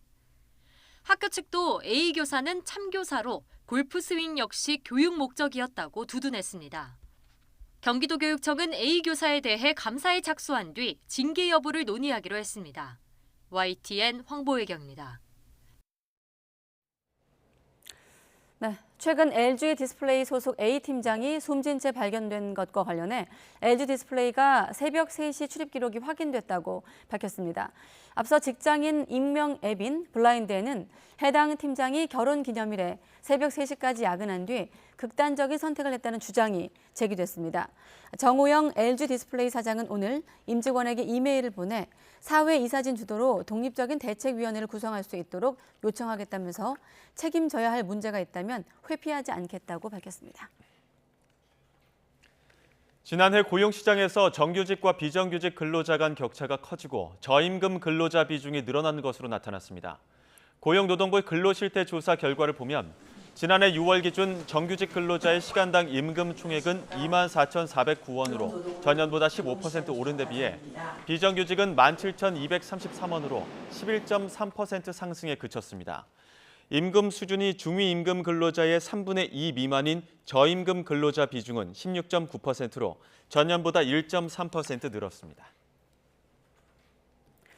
네, 이어지는 뉴스일 것 같은데 강원도에 있는 아동복지센터 직원들이 차별을 당하고 있다며 문제를 제기하고 있습니다. 기간제 근로자, 즉 계약직으로 4년 넘게 일했는데 다른 직원들과 달리 자치단체가 무기계약직 전환을 거부하고 있다는 겁니다. 홍성욱 기자가 이야기를 들어봤습니다. 강원도 철원 아동복지센터에서 5년째 근무 중인 A씨. 최근 동료 직원들과 함께 철원군청에 문제를 제기했습니다. 2019년부터 기간제 근로자, 즉 계약직으로 일했는데 약속과 달리 무기계약직으로의 전환이 이뤄지지 않고 있기 때문입니다. 계속 2년이 지났는데 왜 안 해주시냐 일단 똑같은 대답은 계속 하셨고 기다려봐라. 현행법상 기간제 근로자는 법이 정하는 예외적인 사유가 존재하지 않는 한 2년을 초과해 일하면 무기계약직 전환을 원칙으로 하고 있습니다. 하지만 방법이 있습니다.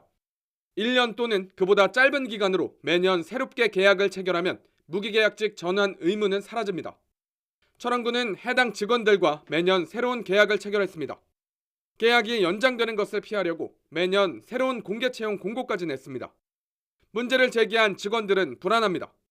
1년 단위로 계약서를 써야 되는데 저희가 이렇게 신고를 하거나 제보를 한다고 하면 당연히 안 해줄 거잖아요. 저를 떠나서 철원군의 모든 기간제분들이 다 이런 실정일 거 아니에요.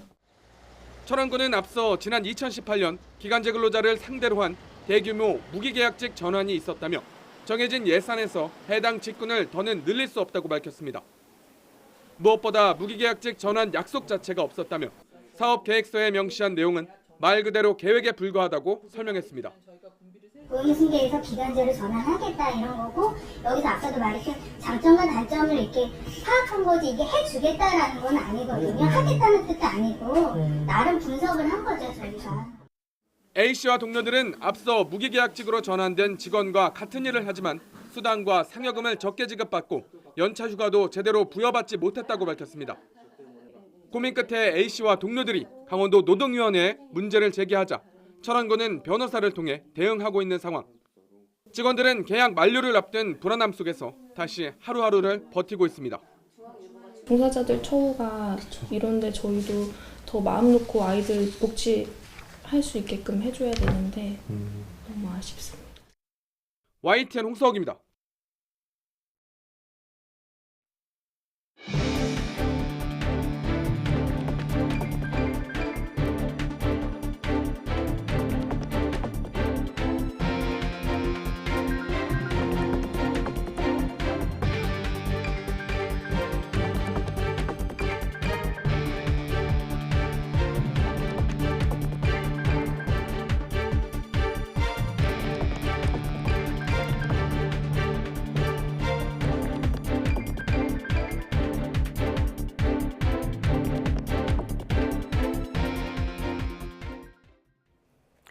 네, 지금은 이 모습과는 좀 다를 텐데요. 3차 발사를 앞두고 있는 한국형 발사체 누리호가 발사대로 이동을 해서 우뚝 세워졌습니다. 네, 기체 점검 등 발사 준비 작업이 한창인 나로 우주센터 연결해 보겠습니다. 나현호 기자. 네, 여기는 전남 고흥 나로 우주센터입니다. 우리가 만든 인공위성을 우리 발사체에 실어서 우주로 쏘아 올리는 누리호 3차 발사를 하루 남겨두고 있습니다. 최종 점검을 마친 발사체가 오늘 오전 조립동에서 발사대를 향해 이동했는데요. 지금은 발사체를 지구 550km 궤도로 보내기 위해서 우주를 향해 수직으로 세워진 상태입니다. 이번에는 처음으로 실용위성도 탑재했고 민간 기업이 주도적으로 발사에 참여하고 있는데요. 한국항공우주연구원 이호성 박사와 함께 자세한 이야기 나눠보도록 하겠습니다. 박사님 어서 오십시오. 네, 안녕하세요. 네, 오늘 누리호 발사체를 발사대로 옮겨서 기립까지 모두 마친 상태이지 않습니까? 지금까지 상황으로 봤을 때 이 발사 준비가 순조롭게 진행되고 있다고 봐야겠죠? 예, 그렇습니다. 저희가 아침부터 준비를 해서 오전에는 주로 이제 전기적인 그 연결, 그 다음에 오후에는 이제 유공합 시스템 이러한 것들을 지금 하고 있는데요. 지금 계속 그 유공합 시스템은 좀 복잡하기 때문에 지금 시간이 좀 오래 걸립니다. 그래서 아까 한 2시부터 지금까지 계속 하고 있는데 중간에 한번 비가 와서 저희가 이제 여기 있을 때는 그냥 소나기가 지나가는구나 그랬는데 위에서는 좀 더 많이 온 것 같습니다. 그래서 작업대에서 그 높은 데서 작업을 해야 되기 때문에 약간 좀 지체가 좀 됐습니다. 근데 그 이후에는 지금 다시 또 날씨가 아주 좋아졌고요. 지금은 아주 문제 없이 순조롭게 진행이 되고 있습니다. 네, 마지막까지 긴장을 정말 늦출 수 없을 것 같습니다. 이 오늘 아침에 누리호 발사체를 발사대로 옮기는 작업이 이루어졌는데요. 1.8km 거리를 이동하는데 무려 1시간 30분이 걸렸습니다. 이렇게 오래 걸리는 이유가 뭡니까? 예, 저희가 오래 걸리는 이유는 조심하기 때문에 그렇습니다. 아주 천천히. 왜냐하면 지금 현재 그 하중을 받으면 안 되는 그런 부위들이 있기 때문에 굉장히 길지 않습니까? 저 긴 것이 사실은 굉장히 얇은 그런 알루미늄 탱크입니다. 그런데 알루미늄 탱크지만은 굉장히 얇기 때문에 그 안에 추진제가 가득 채워지면은 이제 좀 강해지겠지만은 그것은 안에가 지금 비어 있기 때문에 조금이라도 충격을 받으면은 이제 잘못될 수가 있고요. 저희가 이제 설계하고 그럴 때는 이제 그런 것까지 다 고려하면 되지 않겠냐 생각하지만 저희가 설계는 누리호를 발사하면서 발사 하중에 대한 것이거든요. 거기서 구조 항력을 갖다 저희가 견딜 수 있게끔 이렇게 설계를 한 거지 이런 그 안에 텅 비어 있는 상태에서 강도를 유지하도록 설계한 것은 아니거든요. 그렇기 때문에 아주 조심스럽고 또 중간중간에 저희가 굉장히 체크해야 될 그러한 그 센서들이 있습니다. 움직이면서 충격을 받거나 이러면은 이제 조정을 다시 해야 되는 캘리브레이션을 다시 해야 되고 이러는 센서들이 있기 때문에 그런 것들을 다 확인하면서 진행하기 때문에 좀 천천히 진행하게 돼 있습니다. 그리고 또한 저희 발사대가 저 언덕 위에 있습니다. 그래서 굉장히 길고 이런 무거운 그런 발사체를 눕혀서 이동을 하기 위해서 아주 조심스럽게 이동을 해야 할 필요가 있습니다. 네, 이제 발사체를 우주를 향해 이 수직으로 세우는 작업까지 모두 끝났습니다. 박사님, 지금 진행 중인 작업과 그리고 앞으로 어떤 일정이 진행되는지 설명해 주시죠. 예, 저희가 지금 이제 진행되는 작업은 실제 이제 발사대 위에 세워놓고 여러 가지들 신호를 받기 위한 것들, 또 신호를 주기 위한 것들, 그다음에 산화제나 이런 것들을 공급하기 위한 것, 기공합, 유공합 등을 공급하기 위한 것 이러한 연결들을 지금 하고 있습니다. 그래서 그러한 것들의 연결이 이제 완전히 끝나야지 내일 저희가 이제 확인을 하면서 제대로 연결이 다 됐는지 이런 것들을 이제 확인을 하면서 발사를 할 수 있겠습니다. 네, 이제 내일이 발사일입니다.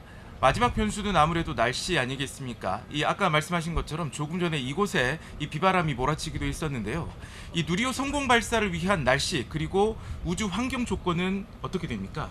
예, 저희가 날씨는 항상 벌써 계속 저희는 조사를 하고 있습니다. 그래서 한 5일 전부터 라디오 존대를 띄우면서 확인을 하고 또 특히 이제 고층풍은 어떻게 되는지 이러한 것들은 저희가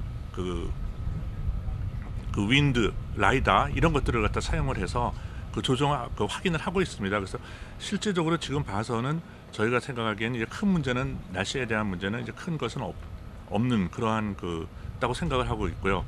단지 이제 그 시간대에 우주 환경이 어떻게 변하는가 이런 거는데 그런 것들은 또 저희가 또 계속 모니터링을 하고 있기 때문에 지금 현재로서는 큰 문제는 없으리라 생각이 듭니다. 네, 지난 2차 발사 때는 이 산화제 탱크 센서 문제 때문에 한 차례 발사가 연기된 적이 있었습니다. 네.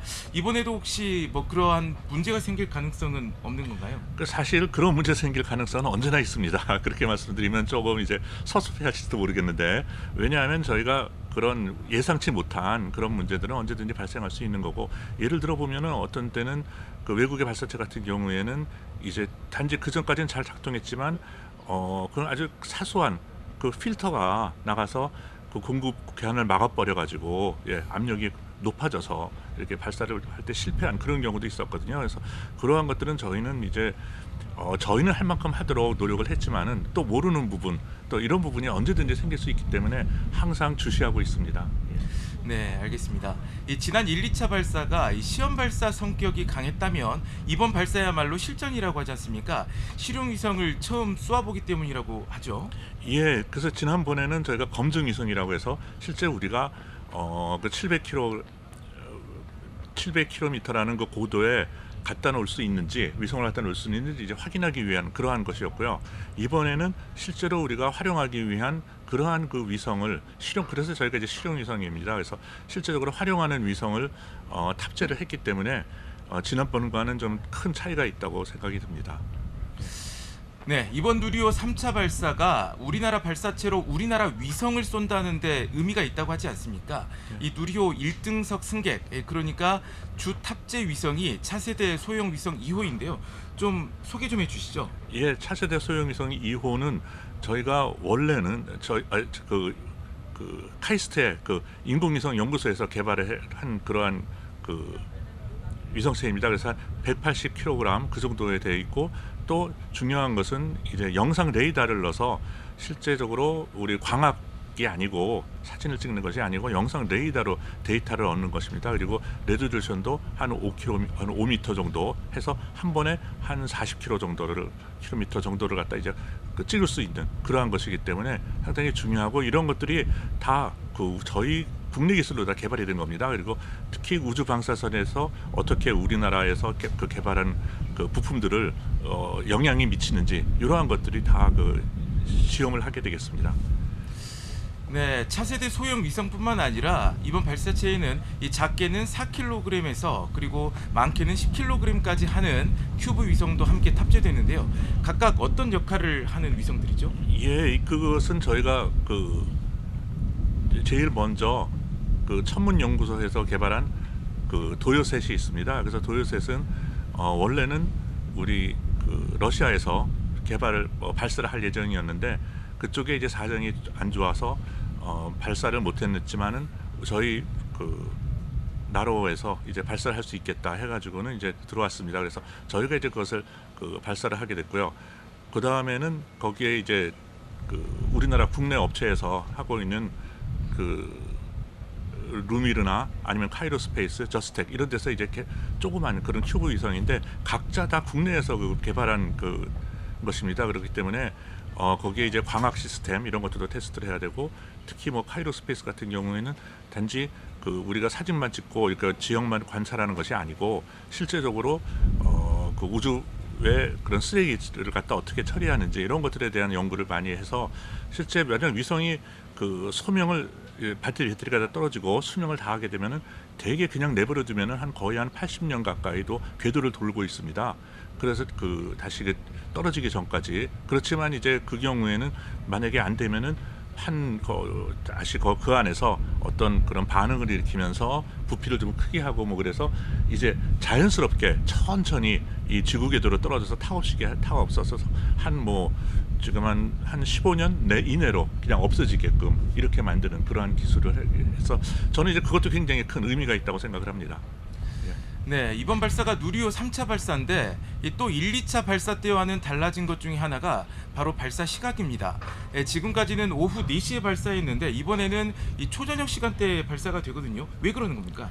예, 그것은 이제 저희 저희가 탑재하고 있는 위성들의 요구 사항이 이제 그렇습니다. 그때 저희 발사를 해달라. 그래서 어느 궤도에 고도 얼마에 어느 궤도에다 위성을 녹아달라라는 요구 사항이 있습니다. 그래서 그 이유는 뭐냐 하면은 차세대 소형 위성 2호가 소형 영상 레이더가 있습니다. 그런데 그것이 레이더다 보니까 이제 전기를 많이 소모를 하기 때문에 빨리 궤도에서 우리 전개를 해서 에너지를 받아야 되기 때문에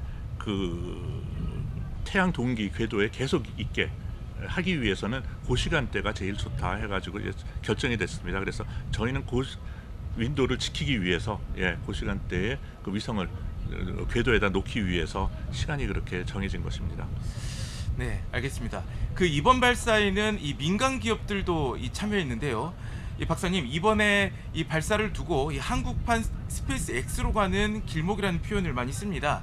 이번 발사가 성공을 한다면 어떤 효과가 있을까요?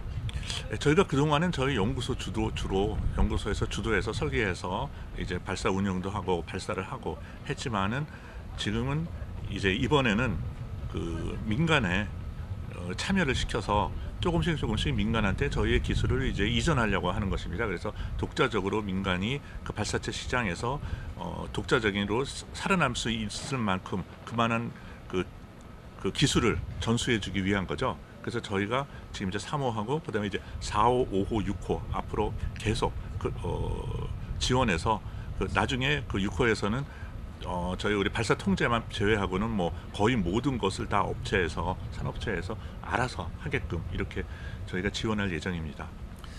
네, 박사님 말씀은 여기까지 듣도록 하겠습니다. 우리나라 기술로 만든 발사체와 인공위성을 우주로 쏘아 올리는 역사적인 순간을 하루 남겨두고 있습니다. 그동안의 노력이 결실을 맺기를 기원해 봅니다. 지금까지 전남 고흥 나로우주센터에서 전해드렸습니다.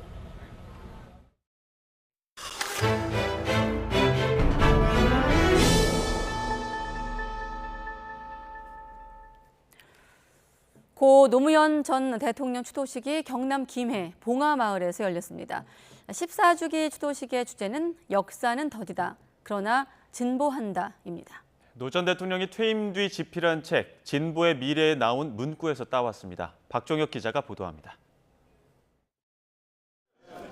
고 노무현 전 대통령 서거 14기 추도식. 더운 날씨에도 이른 시간부터 추모객들의 발걸음이 이어집니다. 너럭바위로 비석을 만든 노 전 대통령 묘역에 헌화하고 분향하며 고인을 추억합니다. 현장 체험 학습으로 이렇게 왔는데 아이들한테 이렇게 노란 물결 이미지, 대통령님의 이미지 이렇게 보여주고 몸소 이렇게 살아오신 흔적들 이렇게 볼 수 있게 기회를 줄 수 있어서. 지난해 추도식 이후 새로 문을 연 노무현 기념관은 또 하나의 추모 장소가 됐습니다. 노 전 대통령의 출생부터 서거까지 생애 전반을 10개의 주제로 꾸며 추모객을 맞이합니다. 추모객들은 기록으로 고인을 추억하며 또 그의 철학을 곱씹어 봅니다. 그리고 노무현 전 대통령께서 살아오신 것까지 한눈에 볼 수 있어서 매우 좋았고, 그리고 그 시대상이 어떻게 반영되고 있었는지, 그리고 얼마만큼의 실패를 해오면서 여기까지 왔었는지를. 추도식에는 권양숙 여사와 아들 권호 씨, 딸 정현 씨가 유족 대표로 나와 추모객들을 맞았습니다. 윤석열 대통령은 조화를 보냈고 대통령실 이진복 정무수석이 참석해 유족을 위로했습니다. 문재인 전 대통령도 김정숙 여사와 함께 지난해에 이어 퇴임 후 두 번째로 추도식에 참석했습니다. 굽이쳐 흐를지언정 바다를 포기하지 않는 강물처럼 지금 여기서 우리 모두 새로운 노무현이 되어 사람 사는 세상, 원칙과 상식이 승리하는 역사를 함께 만들어 갑시다. 올해 주제인 역사는 더디다 그러나 진보한다는 노 전 대통령이 퇴임 뒤 집필한 책 진보의 미래에 나온 문구에서 따왔습니다. 인간이 소망하는 희망의 등불은 쉽게 꺼지지 않고, 그리고 이상이라는 것은 더디지만 역사에서 실현된다라는 믿음을 가지고 가는 것이라고 말씀을 해주셨습니다. 올해 추도식에서는 상록수 제창 대신 시민들의 추모 영상이 시민 추도사 순서로 상영됐습니다. YTN 박종혁입니다. 결국 세상을 바꿔낼 것 같아요. 네, 별도의 논평들도 이어졌습니다. 먼저 민주당 이재명 대표는 역사는 진보한다는 노 전 대통령의 믿음을 현실로 빚겠다고 강조했습니다. 이 대표는 오늘 자신의 SNS에 올린 글에서 노 전 대통령에 대한 그리움은 고난 앞에서 우리를 다시 일어서게 하는 힘이 됐다면서 이같이 밝혔습니다. 이어 역사는 더디다. 그러나 진보한다는 노 전 대통령의 말씀처럼 서거 뒤 한동안 울분과 허망함, 지키지 못했다는 비통함이 우리를 지배했지만 어느덧 그리움이 용기로, 분노가 희망으로 자리 잡았다고 적기도 했습니다. 국민의힘은 통합과 원칙의 가치를 다시 떠올린다면서도 전당대회 돈봉투 의혹에 휩싸인 더불어민주당을 겨냥해 고인이 강조했던 참여민주주의는 돈으로 오염됐다고 주장했습니다. 윤희석 대변인은 오늘 논평에서 국익에 반하는 가짜뉴스와 선전선동으로 국민 분열이 초래되고 노 전 대통령이 강조했던 참여민주주의마저 돈으로 오염된 상황이라 그 의미가 더욱 깊게 다가온다고 밝혔습니다. 그러면서 노 전 대통령이 꿈꾸었던 반칙과 특권 없는 세상을 위해 청년의 희망을 짓밟거나 공정, 정의의 가치를 훼손하는 행위는 반드시 근절하겠다고 강조했습니다. 네, 치과에서 이 수면 마취로 임플란트 수술을 받은 남성의 목에서 이튿날 지름 1cm 크기의 철제 수술 도구가 튀어나왔습니다. 병원 측은 폐로 넘어가지 않고 기침하면서 나왔으니까 무슨 피해를 입은 거냐고 반문하고 있어 환자는 황당하다는 반응입니다. 우종훈 기자가 취재했습니다. 사무실에서 전화를 받던 남성이 기침을 합니다. 통화하기도 어려울 정도로 기침이 점점 심해져서 동료들은 하던 일을 멈출 정도입니다. 여보세요? 사무실을 벗어나서도 기침은 계속됐고 1cm 정도 되는 철제 물질이 돌연 남성의 목에서 튀어나왔습니다. 언제 어떻게 몸에 들어간 걸까 되짚어보니 의심스러운 건 딱 하나. 하루 전 수면 마취 상태에서 받은 임플란트 수술뿐이었습니다. 거의 뭐 이렇게 숨이 안 쉬어지는 정도로 엄청 답답했었죠. 그걸 뱉어낼 때 이게 어떻게 나왔지 이제 이런 생각이 많이 들었죠. 그리고 혹시 뭐 목구멍이나 어디가 뭐 찢어진 게 아닐까, 어디 다친 게 아닐까. 병원에 항의하자 치과 의사도 수술하다 철제 물질을 떨어뜨린 것은 인정했습니다. 그러나 기침으로 나왔으니 문제없는 것 아니냐는 반응을 보였습니다. 폐로 넘어가서 개복수를 하고 그런 것도 보고 그랬는데 그게 아니니까 제가 아무 조치도 안 하죠. 임플란트 비용을 전액 돌려달라는 요구에는 인건비 등을 따지면 이미 잇몸에 이식한 도구도 빼야 한다는 답이 돌아왔습니다. 이와 관련해 대한치과의사협회는 임플란트 수술을 할 때 사용하는 도구가 수술 중 실수로 빠진 것 같다며 일반적이진 않은 일이라고 평가했습니다. 또 기침으로 나와 합병증 가능성은 없지만 폐로 넘어갔다면 큰 피해로 이어졌을 수 있다고 덧붙였습니다. 치과 공포증이 있어 수면 마취가 되는 병원을 일부러 찾아갔다가 오히려 피해만 입었다는 환자. 병원이 이미 낸 400만 원에 30%만 돌려줄 수 있다고 해서 다른 병원으로 옮겨갈 수도 없다고 호소합니다. 환자는 한국소비자원에 병원을 제소했는데 정작 소비자원에도 명확한 환급 기준은 없습니다. YTN은 해당 병원에 수차례 입장을 물었지만 병원은 취재에 응하지 않겠다고 밝혔습니다. YTN 우종훈입니다. 네, 지난 4월에 윤석열 대통령의 미국 국빈 방문을 계기로 한미 양국 기업이 맺은 여러 업무 협약 가운데 청정수소가 있습니다. 차세대 청정에너지로 불리는 블루수소 생태계 구축이 어떻게 진행되고 있는지 양희력 기자가 현장을 취재했습니다. 충남 보령에 있는 LNG 터미널입니다. 해외에서 들여온 액화 천연가스를 저장했다가 발전소 등에 공급하는 곳입니다. 바로 옆에 세계 최대 규모의 블루수소 생산기지가 2026년 들어설 예정입니다. 액화 천연가스 같은 화석연료를 고온 고압의 수증기와 반응시켜 수소를 추출하는 과정에서 이산화탄소가 배출되는데 이를 포집해 제거한 연료를 블루수소 혹은 청정수소라 부릅니다. 가까운 거리에 LNG를 활용해 연간 25만 톤 청정수소를 생산하겠다는 겁니다. 이렇게 만든 블루수소는 미국의 대표적인 수소기업 플러그파워와 손잡고 국내에 1조 원을 들여 짓게 되는 공장에서 생산하는 수소연료 전지에 공급될 예정입니다. 국내에서 블루수소 생산뿐만 아니고 유통, 활용에 이르는 전 주기 밸류체인에 대한 투자를 함으로써 경제적 파급 효과와 일자리 창출에 기여할 것으로 기대하고 있습니다. 정부나 지자체도 거들고 나섰습니다. 탄소중립 경제 특별도를 선언한 우리 도로서는 SK E&S의 성공적 사업 추진을 위해 적극 지원할 계획입니다. 블루수소 생산 과정에서 포집한 이산화탄소를 어디에 어떻게 처리할지도 관건. HD 한국조선해양은 매립지까지 이산화탄소를 안전하게 운송할 4만 세제곱미터급 대용량 운반선을 세계 최초로 건조합니다. 청정수소를 생산하고 유통하고 처리하는 산업의 각 과정이 이처럼 시동을 건 겁니다. 이는 지난 4월 한미 정상회담이 열렸던 기간에 한국과 미국 기업들 사이에 투자 협력한 사안이기도 합니다. 더 나아가 우리 기업들은 수소 기술 상용화에도 박차를 가하고 있습니다. 액화 천연가스와 수소 혼합으로 작동하는 엔진을 국내 최초로 개발한 겁니다.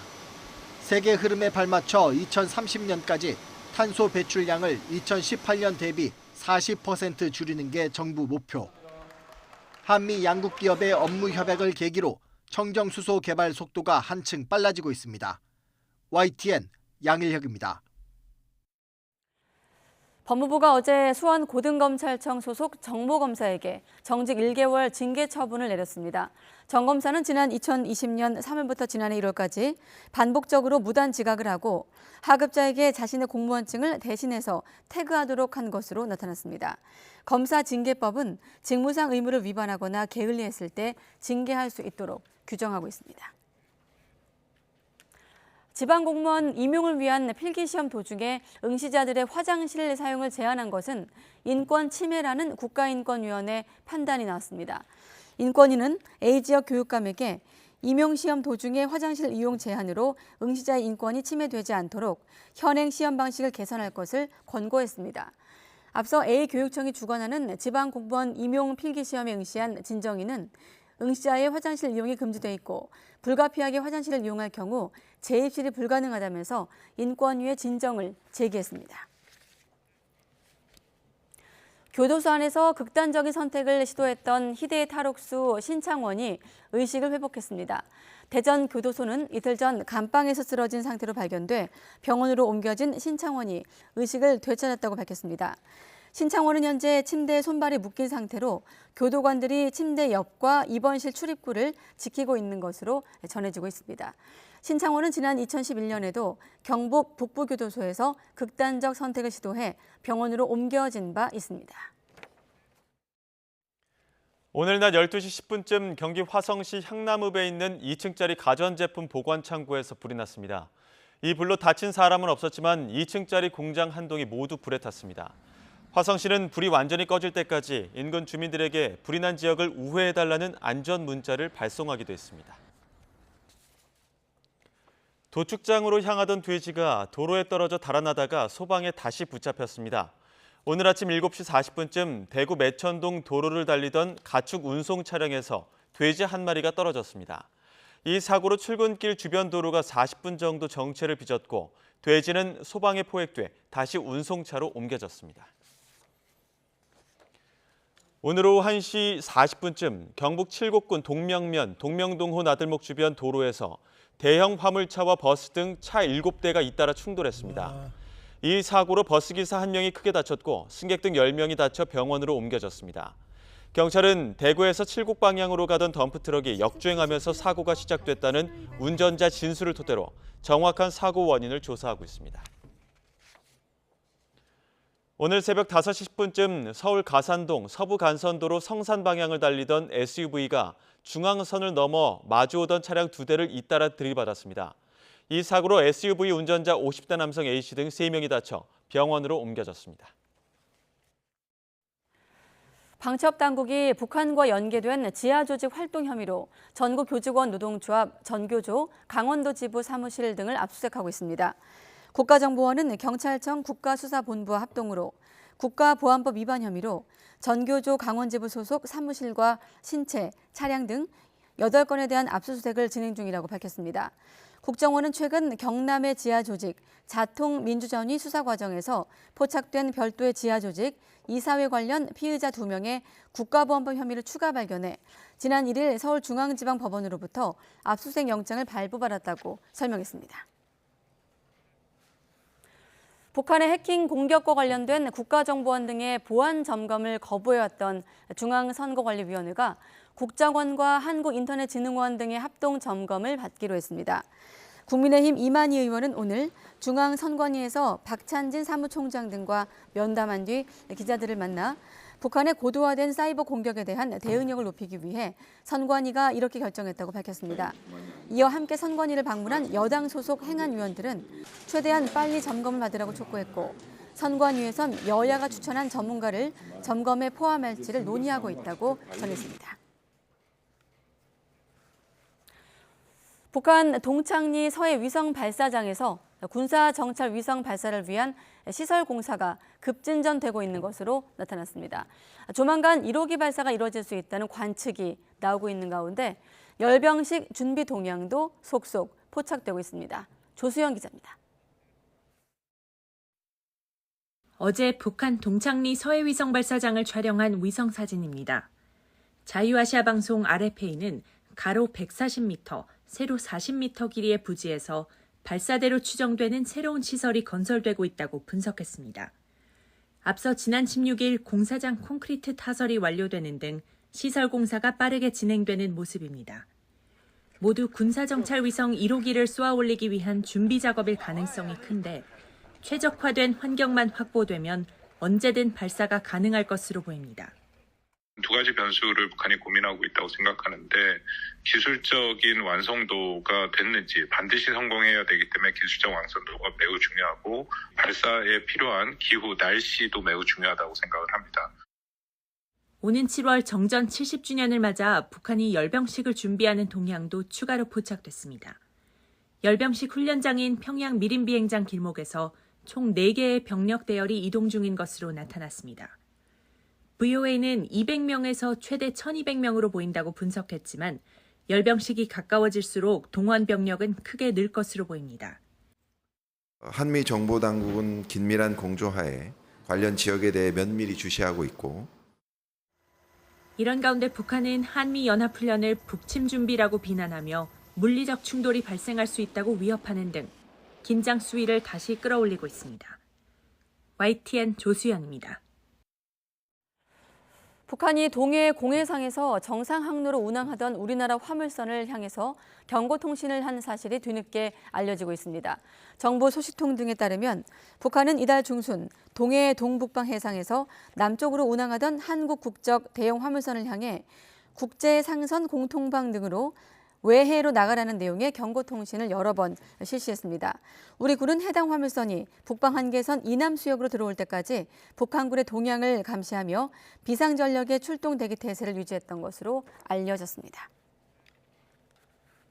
말레이시아를 방문하고 있는 이종섭 국방부 장관이 오늘 국산 초음속 경공격기 FA-50 수출 최종 계약식에 참석했습니다. 이 장관은 이 자리에서 FA-50 말레이시아 수출은 양국의 국방 방산 협력을 한 단계 격상시키는 중요한 계기가 됐다고 평가했습니다. 말레이시아 공군은 한국 항공우주산업이 만든 FA-50 경공격기 18대, 우리 돈으로 1조 2천억 원 규모를 도입하는 최종 계약을 오늘 체결했습니다. 바이든 대통령과 메카시 하원 의장이 미 연방정부 부채 한도 협상을 이어갔지만 합의에는 이르지 못했습니다. 그래도 메카시 의장은 협상이 생산적이었다고 평가했는데요. 이종수 기자가 보도합니다.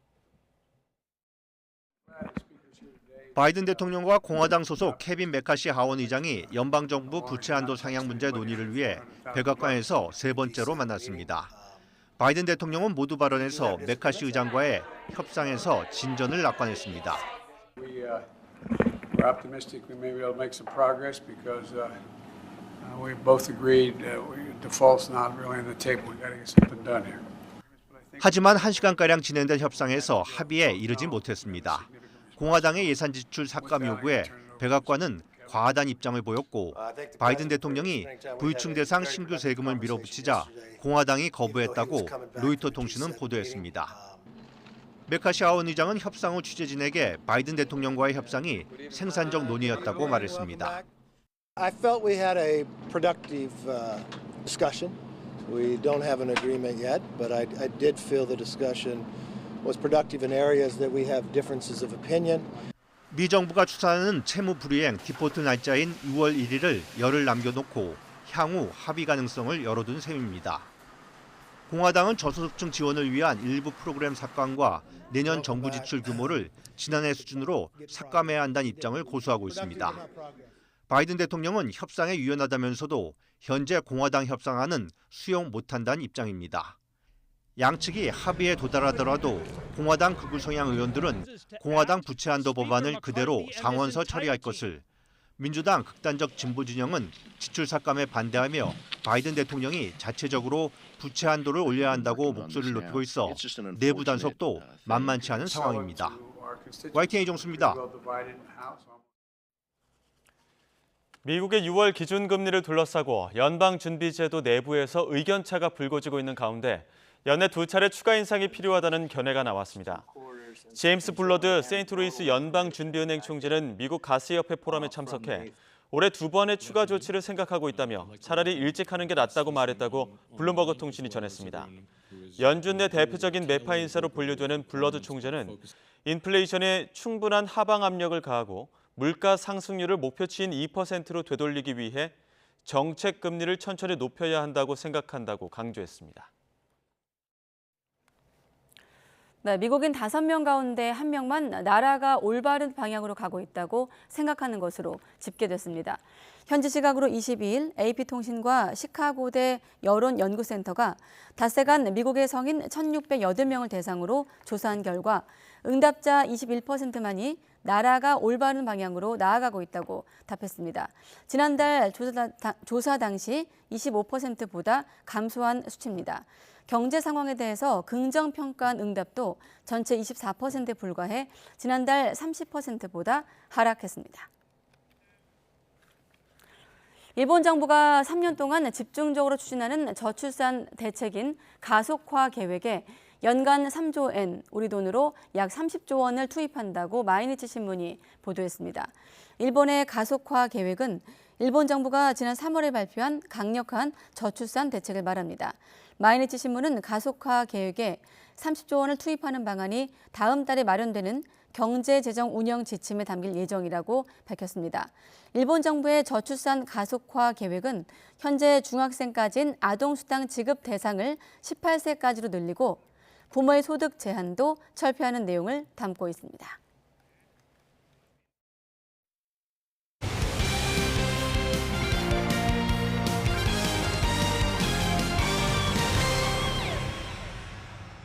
우리나라가 20세 이하 월드컵 첫 경기에서 강호 프랑스를 격파하며 16강 청신호를 올렸습니다. 김은중 감독이 이끄는 20세 이하 대표팀은 아르헨티나에서 열린 조별리그 F조 1차전에서 주자 이승원이 선제골을 넣고 이영준의 결승골까지 도와 2대1로 이겼습니다. 이승원은 힘들었지만 있는 힘을 다했더니 운이 찾아왔다며 다음 경기도 잘 준비해 좋은 모습 보일 수 있도록 노력하겠다고 밝혔습니다. 대표팀은 오는 26일 오전 6시 감비아에게 2대1로 진 온두라스와 2차전을 치릅니다. 총 상금 40억 원 국내 최대 규모 기전인 KB국민은행 바둑리그가 정규리그를 마치고 오는 25일부터 포스트 시즌에 돌입합니다. 미디어데이에 참석한 6개 팀 감독과 선수들은 한국물가정보와 정관장 천녹, 수려한 합천 등을 우승 후보로 손꼽았습니다. 양대 리그 1위를 차지한 한국물가정보와 정관장 천녹은 플레이오프에 직행했고 수려한 합천과 울산 고려아연, 셀트리온과 킥스가 5판 3선승제의 준 플레이오프를 펼칠 예정입니다. 연일 말썽을 부리던 황사가 대부분 해소됐습니다. 남해안과 제주도를 중심으로만 현재 먼지 농도가 짙게 나타나고 있는데요. 이마저도 밤에는 모두 보통 수준을 회복하겠습니다. 내일 낮 동안에는 전국적으로 쾌청한 날씨를 되찾겠고 낮 동안 강한 볕에 기온도 크게 오르겠습니다. 내일 서울 낮 기온 26도, 대전은 27도까지 오르는 등 다소 더운 날씨가 이어질 전망입니다. 황사는 오늘 밤 모두 해소되겠지만 밤사이 대기가 정체되며 서쪽과 영남 지방은 내일 아침 일시적으로 초미세먼지 농도가 짙게 나타나는 곳이 있겠습니다. 또한 내일 새벽까지 남부지방에는 짙은 안개도 끼겠는데요. 이들 지역에서는 교통안전에 주의를 해주시기 바랍니다. 다행히 낮 동안에는 전국적으로 쾌청한 하늘이 펼쳐지겠고 강한 볕에 전국의 자외선 지수와 오존 농도가 높게 나타나겠습니다. 내일 아침 기온은 서울 16도, 대전과 대구는 13도로 오늘보다 1에서 2도가량 높겠습니다. 낮 기온은 서울 26도, 대전과 강릉은 27도 등으로 오늘과 비슷하겠습니다. 누리호 발사가 예정된 내일 나로 우주센터가 위치한 고흥군 복례면의 날씨는 구름만 가끔 지나겠고요. 바람도 발사 기준 이내인 초속 1에서 4m로 예상돼 날씨로 인한 문제는 없을 전망입니다. 날씨였습니다. 가장 빠른 종합뉴스 뉴스큐 마치겠습니다. 이어서 이브닝 뉴스가 방송됩니다. 시청해주신 여러분 고맙습니다.